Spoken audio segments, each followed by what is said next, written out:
In this video, I want to address the claims that LEGO Star Wars is getting worse in quality, and whether this is true, and also my thoughts around this argument.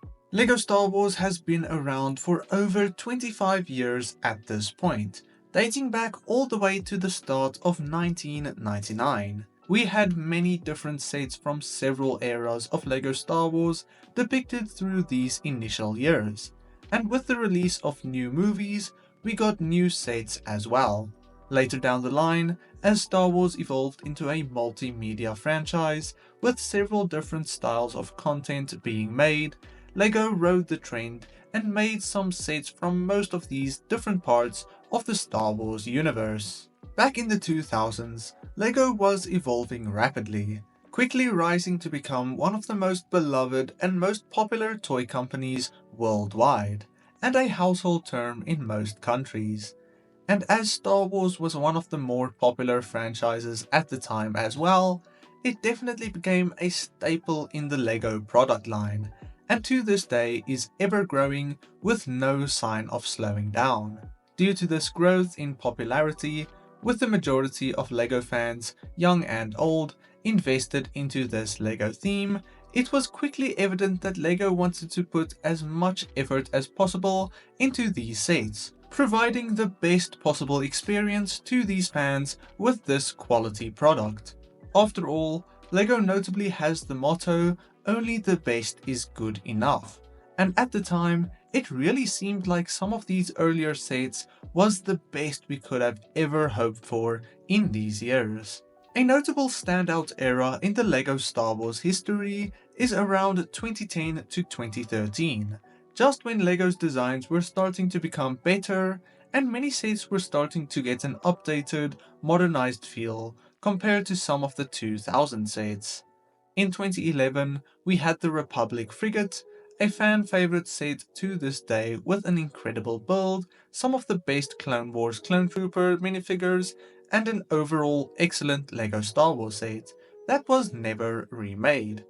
The Hoth Echo base, released in the same year, is another incredible noteworthy set for the time that to this day holds up and can be seen as a high quality set, depicting the Hoth Echo base in a good playset really well, and with a handful of minifigures connected to the set as well. A year later, we saw many original trilogy based vehicles that today make for some of the most nostalgic LEGO Star Wars sets, at least in my opinion. We also saw the Sith Fury class interceptor from the Old Republic, and despite being a really good set, the most notable part of the set is Darth Malgus, a very high quality minifigure for 2012 that is worth over $200 today.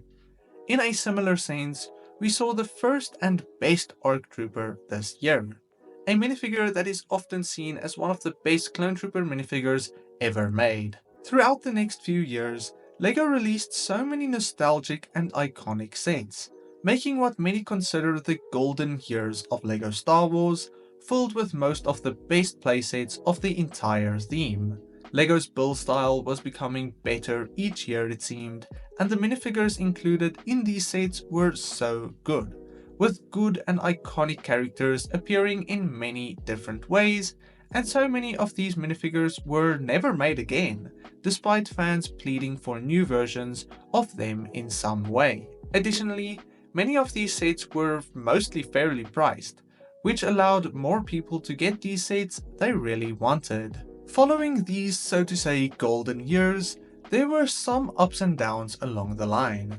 Some people argue that after the release of The Force Awakens, LEGO Star Wars kind of lost its charm, and was never the same again.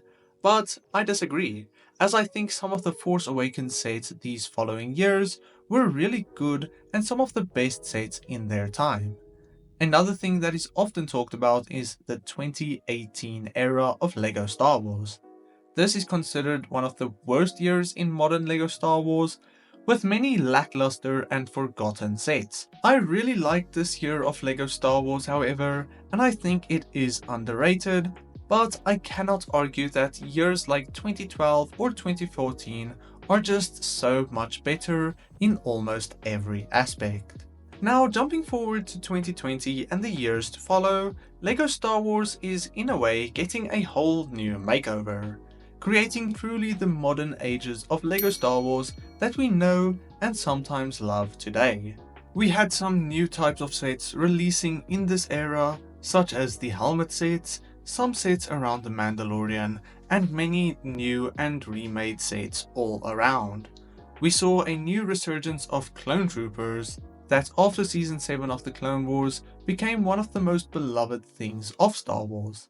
LEGO capitalized on this after so many demands and made the 501st Battle Pack, a seemingly perfect set with brand new 501st clone troopers that look incredible today. Honestly, things were looking really good, with little complaints really landing. However, finally getting to the point kind of, these clone troopers that we wanted and loved started to become the center of the problem. A problem that soon arose with different minifigures as well. For one, helmet holes were introduced, which I personally have no issue with and I like that added customization, but in this time another issue arose as well, and that was the waistcapes being printed. This felt dumb. We have had physical waistcapes for so long and it worked so well. But this was an evident way for LEGO to save a little bit of money with a lesser quality product. Additionally, we had printing issues with other minifigures such as Commander Fox, and then some complaints around Fives that his helmet is poorly printed. We have the main issue of LEGO Star Wars sets becoming so expensive today, but the quality doesn't seem to match up, with slight issues in these minifigures that are supposed to be so good and high quality, and other printing faults as well. I mean, comparing Fives with the previous ARC Trooper minifigure from 2012, other than arm printing, the previous version is just so much better. A minifigure that was released 12 years before this new one. That should be saying something. But ultimately, is that really so bad? Is the quality of LEGO Star Wars worse than it used to be? Maybe, in some slight ways and a few harsh instances. But personally, I think the quality of LEGO Star Wars isn't as bad as some people let on. For one, we are getting some sets that are the best of their kind, despite the insane prices sometimes. Minifigures, although sometimes neglected in some crucial ways, are better than they have been before, at least in my opinion, with the occasional dual molding of pieces and then arm printing being more common than ever before in LEGO Star Wars. And personally, I am someone who adores arm printing on minifigures way too much, so it is definitely a plus for me. Despite the flaws, I find more value out of my newer minifigures and LEGO sets compared to the older things, because the quality is still here, even if people choose to complain about the few mistakes. So do I think LEGO needs to change and get better? Always. Nothing will ever be perfect, and constant development and growth in any product is a must. There are things that I think LEGO is wasting money on when they did it better in the past, and things that LEGO should pay attention to again, where they once again did better before.